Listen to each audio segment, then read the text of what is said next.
اے پیارے پیارے اسلامی بھائیوں، اے پناہ ہونے والے بندو، اے کمزوروں، قبرستانوں کی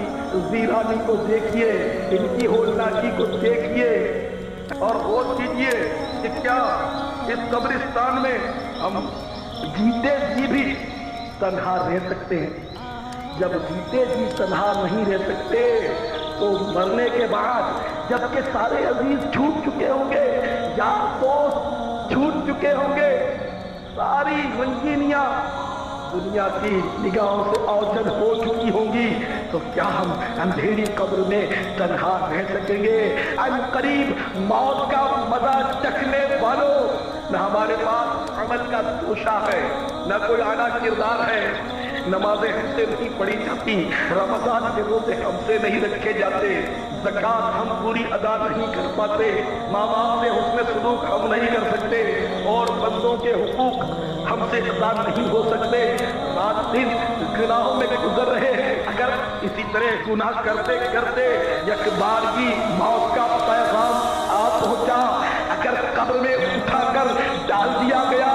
تو قبر کی پہلی رات ہم پر کیسے پہنچے گی؟ ارے سنو سنو سنو سنو، حدیث پاک میں آتا ہے کہ جب مردے کو قبر میں اتار دیا جاتا ہے تو قبر فوراً اس سے سوال کرتی ہے، اے ابن آدم، اے انسان، کس وجہ سے تو نے مجھے بلا رکھا تھا؟ کیا تجھے یہ پتا نہ تھا؟ کیا تو نہیں جانتا تھا کہ میں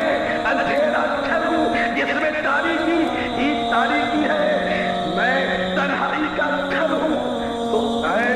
انسان، آخر اس وجہ سے تو زمین پر اکڑ اکڑ کر چلتا تھا؟ قبر کی یہ ہولناک گرج سن کر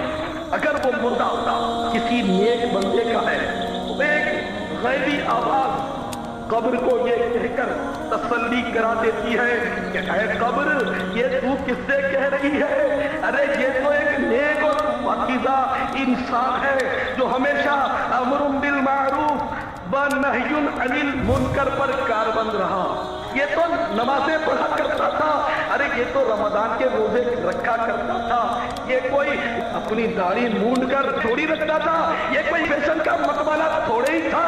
یہ کوئی سود اور رشوت کا لین دین تھوڑا ہی کرتا تھا، یہ کوئی ڈنڈی مار کر کاروبار تھوڑے ہی کیا کرتا تھا، یہ لوگوں کو دھوکہ تھوڑے ہی دیا کرتا تھا، ارے یہ تو ماں باپ کا فرما بردار تھا، ارے یہ تو اپنی اولاد کو دین کی تعلیم دیتا تھا، سنتیں سکھاتا تھا، یہ چاہتا تھا کہ سارے لوگ نیک بن جائیں، سنیما گھر ویران ہو جائے، فلموں اور ڈراموں کا خاتمہ ہو جائے، کوئی مسلمان گانے نہ سنے۔ اے قبر، یہ تو موت کو یاد کرتا تھا، یہ تو قبر کا تذکرہ سن کر کبھی کبھی رو بھی پڑتا تھا، یہ خوف خدا رکھنے والا تھا، یہ عشق مصطفیٰ رکھنے والا تھا۔ جب قبر کسی غیبی آواز کی صفائی سنتی ہے تو کہتی ہے، اچھا یہ بات ہے تو یہ لو، میں تو اس پر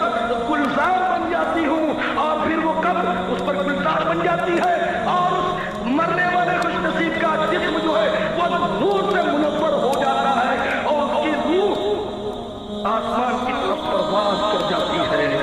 یہ دنیا سراپا عبرت ہے، اگر تو دنیا کی رنگینوں میں کھو گیا تو مارا جائے گا۔